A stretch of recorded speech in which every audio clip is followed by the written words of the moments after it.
पितरों की 3 बेटियां, तीनों से गलती हो गई। आप शिव मंदिर में जाएं, कोई गलती ना हो, जल चढ़ाएं, मना नहीं, छींटा ना लगे, धीरे धीरे चढ़ाइए। और एक बात अच्छे से ध्यान में रखिएगा, शिव मंदिर से जब भी वापिस आए, जल चढ़ाकर अपना फर्ज पूरा अदा कर कर। फर्ज से मतलब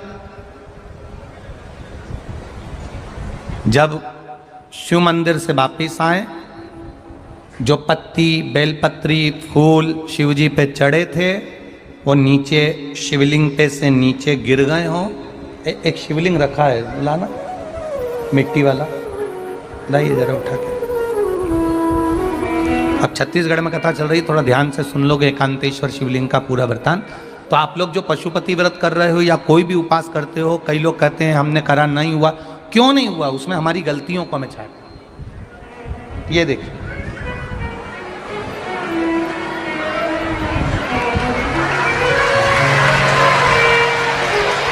अब जैसे ये शिवलिंग रखा है, आपने जल चढ़ाया, अब जल आप यहां से चढ़ा रहे हो तो धीरे धीरे धीरे धीरे चढ़ाएं, जिससे छींटे बाहर ना, यहां तक छींटे रहे ना, जलाधारी तक चलेगा, बाहर ना गिरे।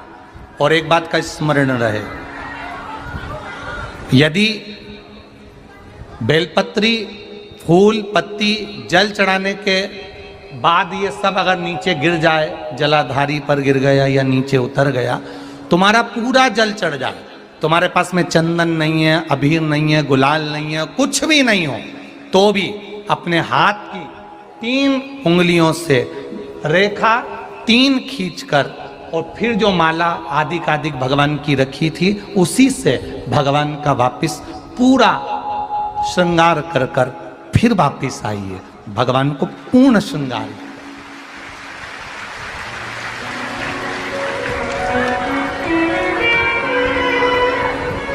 भगवान का पूर्ण श्रृंगार कर कर आइए। कई लोग जल चढ़ाने के बाद में भगवान का जो फूल पत्ती नीचे रखी रहती है, आप, हम ये नहीं कह रहे कि आप अपने घर से लेकर जाओ, आपके पास में कुछ नहीं, 1 लोटा जल चढ़ाओ, जल चढ़ाया, जो फूल पत्ती नीचे रखी हुई है उसी को उठाकर, उसको रखकर, उसी फूल से भगवान का खूब सुंदर श्रृंगार भगवान का कर कर फिर आइए।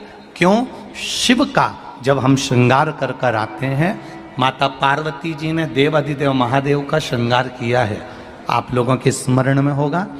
राम जी ने माता जानकी का श्रृंगार किया है। रामचरित सुनिए कथा, रामायण सुनिए आप लोगों ने, रामायण सुनी होगी तो उसमें माता बैठी हैं शिला के ऊपर और भगवान राम उनका श्रृंगार कर रहे हैं। एक कौवा आता है, वो चोंच मार कर जाता है, ये सारा वृत्तांत आप लोगों ने श्रवण किया है। तो राम जी माता सीता का श्रृंगार करते हैं, भगवान कृष्ण राधा जी का श्रृंगार करते हैं। केवल एक देव अधिदेव महादेव की कथा ऐसी है जिसमें पार्वती जी शिव जी का श्रृंगार करती है। शिव का श्रृंगार किस लिए? क्यों? कहा जल चढ़ाने के बाद वहीं पर पड़ी हुई पत्ती से, फूल से, जो चढ़े हुए फूल हैं, चढ़ी हुई पत्ती है, चढ़ा हुआ निर्माल्य है, जो भी शिव जी का है, उसी को धोकर वापिस भगवान का श्रृंगार कर कर आना चाहिए। किस लिए? कि हे भोलेनाथ, जब मैं इस संसार सागर से जाऊं, अखंड सुहाग लेकर पूरी श्रृंगार कर कर इस धाम से जाऊं, ऐसी कृपा बना। जो पढ़ाओ, जो पढ़ो, चंदन नहीं है, हाथ से चंदन का स्मरण होना चाहिए। नहीं है हमारे पास लगाने को रोली, मौली, चंदन, जो भी आपके पास में, अबीर, गुलाल नहीं, अपने मन का गुलाल लगाइए, अपने मन का हृदय से लगाइए, दिल से रिझाने का प्रयास। ले जा बाबू, ले जा, दिल से चढ़ाइए। और जब भाव से, दिल से आप आनंद के साथ देवाधिदेव महादेव का आप पूजन करो, उसमें गलती ना हो। गलती। हम शंकर जी को जल कहां बैठ के चढ़ाते हैं?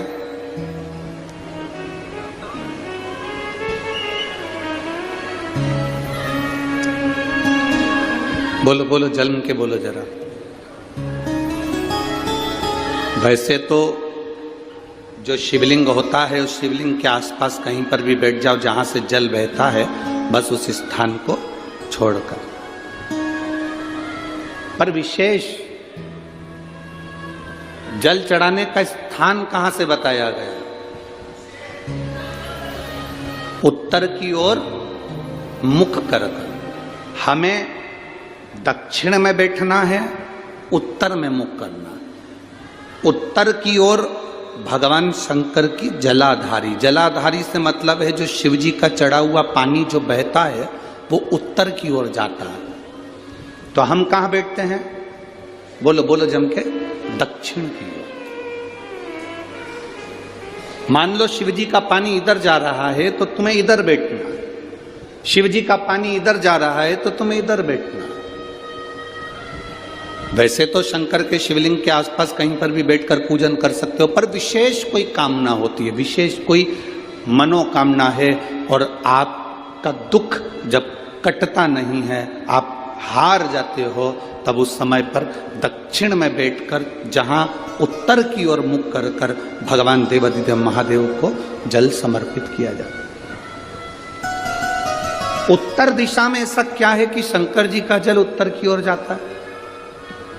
ये उत्तर और दक्षिण, ये दो दिशा तो हमारे यहाँ बड़ी विचित्र मानी जाती है। हमारे यहाँ सबसे अच्छी दिशा, कोई मकान भी लेता है तो कहता है पूरा पश्चिम का मकान होना चाहिए। कोई मकान ले, पूर्व का मकान हो, पश्चिम का मकान हो। कोई दुकान ले तो कहते हैं पूरा पश्चिम का मकान दुकान हो।